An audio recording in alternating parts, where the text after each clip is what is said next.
川普又上台了，中美贸易战非打不可吗？董王再干4年，普通中国人要如何守住财富？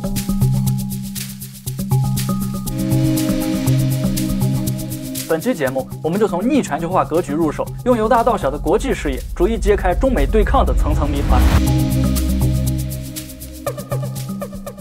要搞懂逆全球化，首先我们要了解什么是全球化。抛开政治因素不谈，过去几十年全球化的动力其实是第3次工业革命，也就是互联网革命所开启的信息时代，带来了庞大的全球资本增量。而且第1次和第2次工业革命所带来的全球化进程，远不如第3次这么猛烈而深刻。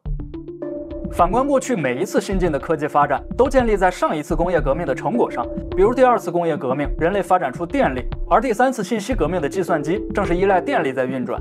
再比如第4次人工智能革命，则是建立在第3次的互联网技术上。不难发现，人类社会的组织形态和科技水平直接相关，所以每一次工业革命都比上一次要更加猛烈。计算机和互联网的出现，使得跨国贸易的成本大大降低。银行之间的转账对账，在没有计算机的时候是一个巨大难题，而飞机、火车和轮船无法解决这种跨区对账问题。因为你想，飞机飞得再快，最后依然要靠人工核算，而计算机和互联网快如闪电，几乎可以瞬间完成，并且结果比人类更加精准。如果没有互联网，资金和商品无法流通，全球化自然也不可能成立。举个例子，在整个人类历史上，自商业活动诞生以来，绝大部分贸易都在实体店完成，再不济也得有个扎堆的集市。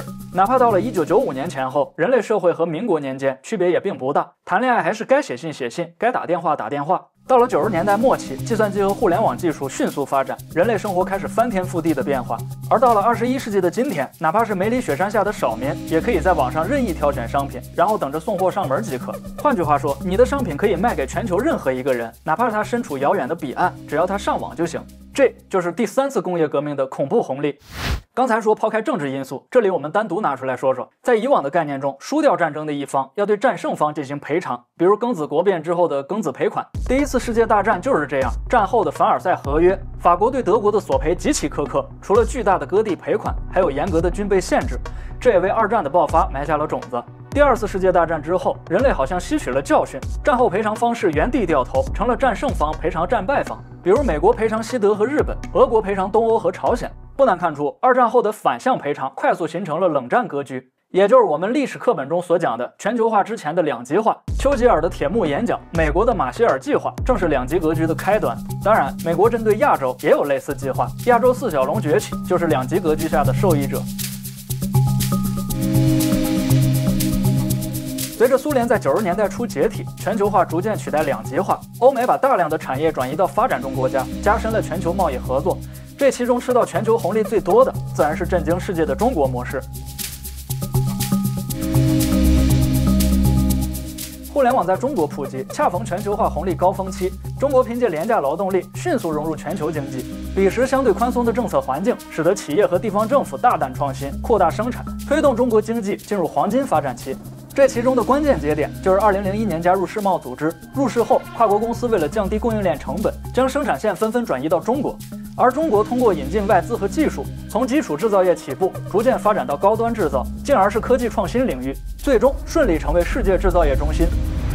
根据人民日报报道，中国在2021年已经连续11年成为世界最大的制造业国家。中国经济以出口驱动大规模生产，以低成本优势占领全球市场，而美国对中国进口产生依赖，长期处于贸易逆差状态。川普政府认为这种失衡损害了美国利益，于是就有了平衡贸易赤字的手段——中美贸易战。2战以后，韩国、日本到后来的中国，这些实现快速发展的经济体均有着鲜明的共性，那就是借助全球化。一个普世的路径是利用廉价劳动力优势，尽可能多的向美国市场出口，快速完成国内积累，增加美元储备，跻身全球重要经济体的行列。这种严重依赖美国市场的赶超模式，也会使中国对外贸产生依赖，导致产业链和产业结构固化。即使是发展了几十年的日本，也长期依赖美国市场来消化产能，出口创汇。在货币政策上也是一样，故意使货币贬值，降低商品价格，从而对美国大量倾销，以此拉动经济发展。长此以往，导致美国国内经济失衡，甚至出现金融危机。当大量工人下岗，美国政府就不得不出面和顺差国进行谈判。1985年，美日英法及德国所签署的广场协议，目的正是干预外汇市场，使美元对日元和德国马克贬值，以解决美国巨额的贸易赤字。所谓日本经济失去的30年，就是在这个背景下形成的。有人把中日韩的经济发展统称为东亚模式，意思是他们普遍依赖外部市场，当外部需求变动不大时，供给调整比较有效；一旦外部需求剧烈变动，供给调整便陷入困境。这种重外轻内的经济格局，极易导致系统性风险。说成大白话就是，只要欧美市场还买得动，啥事儿没有；一旦欧美市场买不动了，大家都得过苦日子。外贸出口一直是中国经济增长的发动机，更重要的是，中国1半以上的进口是在为出口做准备，也就是两头在外的模式。相比之下，美国的进口多以最终消费为主，它不是全球最大的货物贸易国，但却是出口商品的终极市场。东亚模式的高速增长主要依靠美国完全开放市场，中国的对外开放也主要是对美开放。如果没有美国市场的需求，全球贸易将大幅萎缩，中国的外贸总量腰斩也不是没可能。很明显，两头在外的中国模式命脉就掌握在美国这个终极市场的手里。我们当然可以谴责说，帝国主义亡我之心不死，通过垄断科技革命的成果对东亚进行经济殖民，但发泄完之后，仍然要面对一个先天不足的局面，那就是2次工业革命以及计算机和互联网都来自西方世界。所以参与全球化不一定有肉吃，但是不参与汤都喝不着。市场和金融是一样的，兴起之势有多猛烈，消亡速度就有多快。每次工业革命和政治格局的红利都有消耗殆尽的时候，这也是拿破仑战争1战和2战的底层逻辑。1战距离拿破仑战争100年，1战距今也正好100年。第3次革命的红利眼看消失殆尽，第4次人工智能革命还未进入大规模应用，如今整个世界已多处陷入战火，这就标志着人类再次进入存量博弈时代。所以逆全球化的本质就是上一轮信息时代的红利耗尽，人类开始寻找下一个新纪元。我们在此前聊负债的节目当中提到，尼克松反叛开启了全球信用扩张，让货币不再与黄金挂钩，而是以政府信用背书。但真正的信用扩张要到里根时代才全面开启。美国在整个80年代实行著名的里根经济学，鼓励企业大量花费以及投资，大力扶持学校去创新。这一政策让信用扩张达到前所未有的高度。里根的经济政策拉大了贫富差距，然而在其任内，所有阶层的收入都提高了，就连最底层的贫困人口也提升了6%，属于妥妥的先富带动后富。计算机和互联网技术早在60、70年代就已经出现，比如互联网的前身阿帕网就产生于1969年，但计算机技术真正开始商业化、私人化，则是80年代开始的。里根之所以成功，就是因为他顺势而为，用经济政策成就了这波创新的潜力。在政治上，里根采取低烈度战争，在第3世界阻止苏联扩张，并对这些国家进行经济、军事援助，以稳定局势。我们都知道，里根在演讲的时候喜欢讲苏联笑话，而撒切尔夫人更是把冷战结束归功于里根主义。里根时代一方面加速终结了冷战，另一方面开启了真正的全球化。大批知名的计算机企业在80年代风起云涌，为美国科技大发展储备人才也打下基础。克林顿时代其实就是里根时代的延续，在这一时期，大型科技巨头势不可挡，互联网正式进入普通人的生活。这股互联网潮流在千禧年之后开始燃烧到全世界，包括中国。比如此前我们提到的银行结算，中国可以跨省取钱，其实都不到30年时间。银行电算化到了90年代末才开始，而全国银行互联网联网已经是2004年前后的事了。这时候恰逢中国采用经济优先政策，得以借助全球化实现了发展奇迹。04年到24年，又20年过去了。第3次工业革命的红利尽管量大管饱，但消耗也非常迅速，现在已经露出告罄的迹象。其实，在2010年之后，全球化就已经开始出现逆潮，而美国在没有新的科技突破之前，大家就只能继续分蛋糕。某种程度上讲，奥巴马上台就是造蛋糕造不下去了，大家开始分蛋糕的表现。2016年川普上台，则是分蛋糕不均的结果。奥巴马说，我们黑人和少数族裔也想分蛋糕。川普说，我们的蛋糕都被中国拿走了，你们不要老想着分白人的，不如我们一起去分中国的。所以川普上台的根本原因，核心就是存量博弈，去抢占有限的市场。这个抢蛋糕的趋势，在2020年大选的时候，还因为疫情拉扯了一下，但到了24年，终于还是以川普大胜落听。毕竟美国的普通人也跟我们没什么两样，也很在乎今天汽车加油涨了几毛钱，而谁能把油价打下来，我们就把它选上去。既然贸易战箭在弦上，那我们必须知己知彼。接下来就聊聊这次为啥又是川普。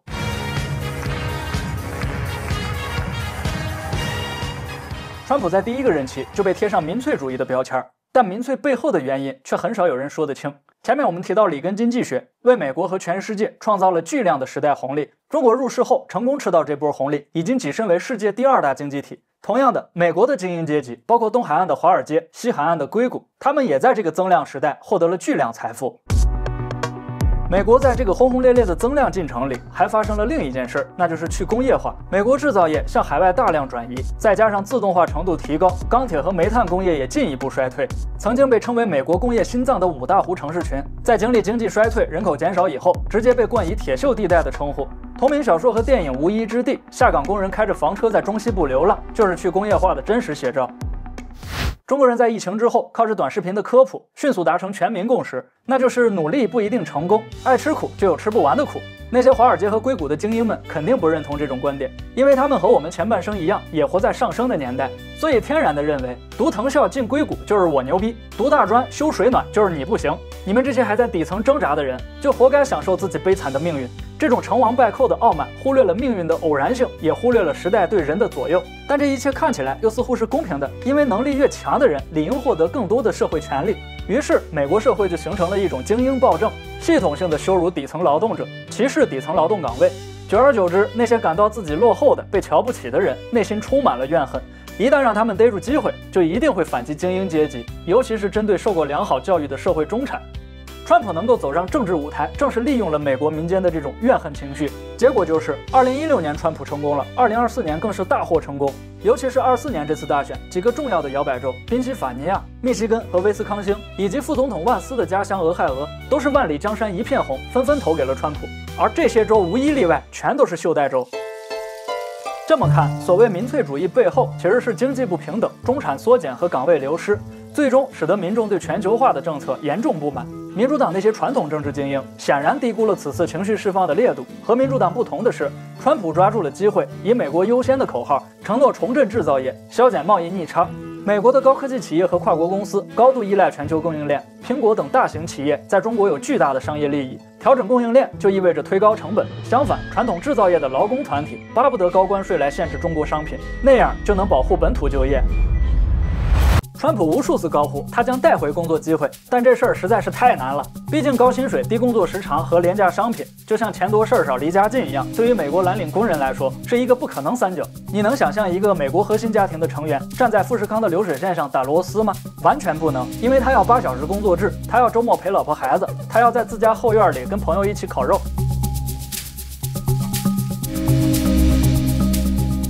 我一直认为川普是个灾难，万斯更是个灾难。无论是美国人还是华人，到最后都会发现这一点。一直有人强调川普是个生意人，所以给限制移民、提高关税这些政策起了相当优雅的名字，例如单边主义、保护主义等等。就好像说他既然是个生意人，只要交易谈妥了，什么都可以摆平。还有人说，川普上台之后，只要中国把他重新拖回谈判桌，双方各退一步，贸易战不就有着落了吗？再不行就服个软，敲打朝鲜，给俄罗斯断奶。等这一套做下来，中美不就重回甜蜜期了吗？我只想说，这种言论真的是太simple。要知道有句话叫做长江黄河不会倒流，核心原因是时间不会倒流。时间不会倒流的意思是增量时代一去不返，而存量时代必然你死我活。2018年中美贸易战开始之后，世界所谓多极体系都已经按耐不住了。日本、韩国相继倒向美国，意大利正式推出一带一路，这一系列变化和冷战初期如出一辙，有头有脸的国家都在选边站。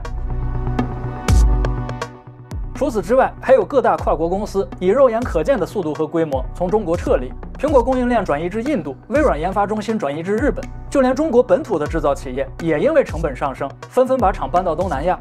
从这些变化不难看出，中美贸易战的深层影响不仅是短期经济的得失，更是全球秩序的重塑。川普最近组建内阁的一系列动作看起来志在必得，也说明这场博弈几乎无法避免。从个人角度看，川普经常攻击拜登老年痴呆，可他自己也快80了，能不能青史留名，就看这场贸易战了。And this guy gets up. Where am I?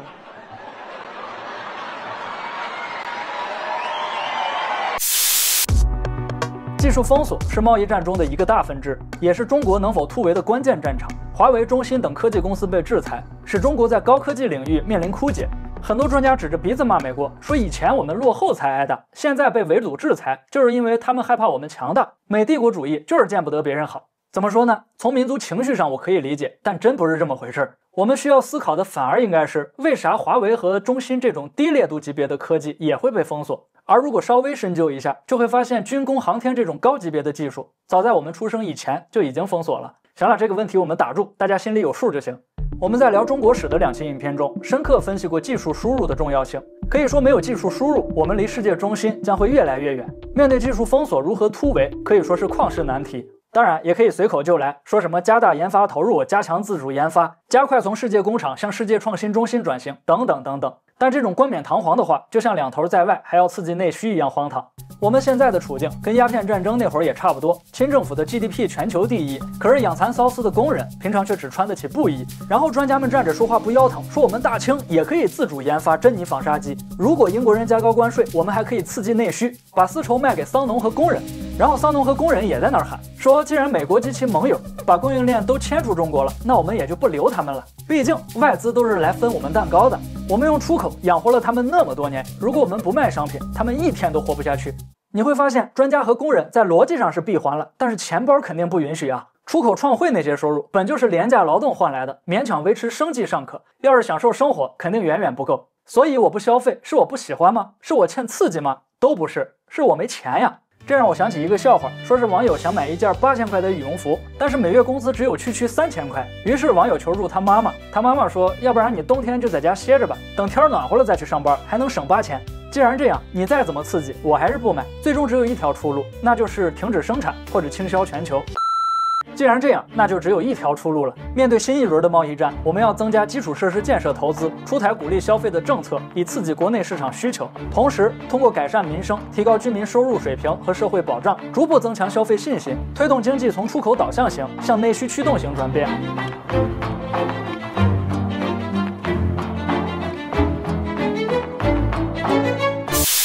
那我们普通人要怎样应对变局，又如何保护财富呢？相信大家已经听过很多次了，不投资，不买房，深挖洞，广积粮。